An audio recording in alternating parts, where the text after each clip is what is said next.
Hello everyone, this is Just a Dad. Today I'm going to do a review on these Oats overnight.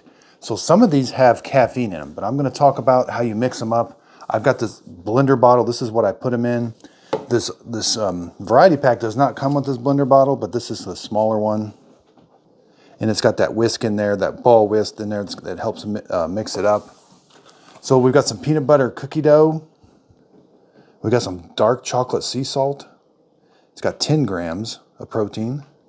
We've got the dark chocolate cherry. It's got 20 grams of protein. Maple pancakes, blueberry cobbler, 20 grams. Banana bread, 20 grams. Now this caramel cold brew's got 20 grams, but it also has 65 grams of caffeine. So that can give you kind of a boost in the morning. And then we've got the chocolate chip cookie dough, which tastes really good. Okay, so the way you mix it, you're gonna put 8 ounces of milk in your container. Then you're gonna dump in your powder. This is what the contents look like inside the bag. There's some powder and some oats. It's already mixed in together. So put your 8 ounces of milk, put the bag of oats in, shake it up, put it in the refrigerator, let it sit overnight, and then it's ready to go in the morning. Now I made this one with water and I made one with milk.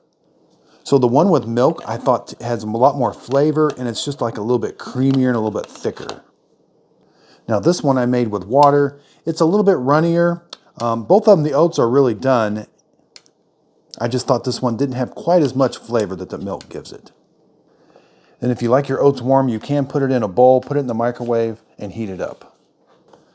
But it's the soaking action overnight that really kind of makes the oats nice and soft. And I hope this video helps. Thanks everybody for watching.